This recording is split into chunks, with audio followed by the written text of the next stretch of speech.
Dans cette deuxième partie, je vous propose d'analyser un début de roman original, puisque l'auteur-narrateur, en prenant de la distance, joue avec les caractéristiques de la situation. Voici l'incipit de Jacques le Fataliste de Diderot. C'est un début de roman, on peut s'interroger sur quels vont être les personnages, comment ils s'appellent, où ils se rencontrent, dans quel lieu se situe l'action et surtout quelle va être cette action. Je vous lis le texte. Comment s'étaient-ils rencontrés? Par hasard, comme tout le monde. Comment s'appelait-il?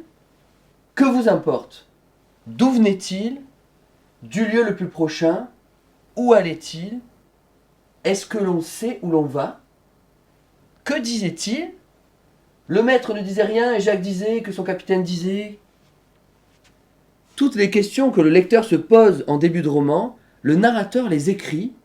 Et maintenant, on va voir quelle réponse il apporte pour satisfaire notre horizon d'attente. Alors pour les personnages, on retrouve ceux du titre. Jacques le Fataliste et son maître, ils sont ici. Alors, le maître pourrait représenter l'autorité, le pouvoir, et Jacques, en revanche, le peuple. C'est le prénom le plus commun à l'époque. Pour le cadre, très peu d'indications, on a simplement du lieu le plus prochain, c'est-à-dire du pas qu'ils viennent de faire. Et les questions qui suivent, où allait-il, est-ce que l'on sait où l'on va, ne donnent aucune information. Attention à l'action maintenant. L'action, on a deux éléments fondamentaux. On a l'action qui commence le texte, comment s'était-il rencontré par hasard comme tout le monde. Le hasard est ici une notion très importante puisqu'il vient à l'encontre du titre, le fatalisme, donc d'une entité supérieure qui dirige vos actes. Ici au XVIIIe siècle est visée la providence divine. Et le verbe dire qui revient, regardez dans le paragraphe, que disait-il, ne disait rien, etc. C'est le dialogue, la parole rapportée est fondatrice dans tout le roman. Regardez la suite, c'est un dialogue entre le maître et Jacques. Et tout le roman se fonde sur des histoires rapportées par les personnages. Dès les premières lignes, on a des indications qui sont importantes pour la compréhension du roman. Quel que soit le début de roman qu'on vous propose, même s'il vous paraît très original, vous devez fonder votre analyse sur le personnage, le cadre et sur l'action. Pour une fin de roman, vous devez aussi utiliser ces trois éléments, mais en regardant peut-être l'évolution et la fin que donne le romancier à son histoire.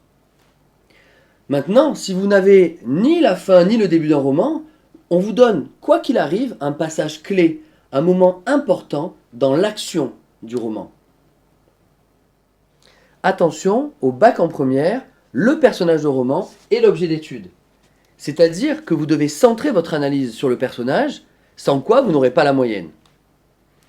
Pour un commentaire, les éléments de l'histoire sont les éléments qui vont vous aider à construire votre analyse. C'est un passage obligé.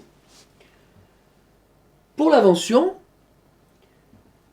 les sujets sont très variés, mais dans le cas où on vous demande par exemple d'écrire une suite de romans, vous devez vous servir du texte original et il va servir de référence parce que vous devez rester cohérent entre les lieux que vous allez reprendre, le nom du personnage, l'énonciation et le mode de narration.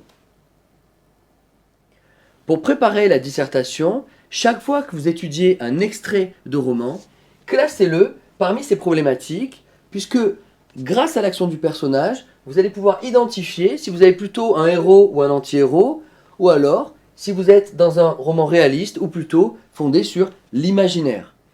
Ces deux problématiques étant les problématiques majeures d'étude pour le roman.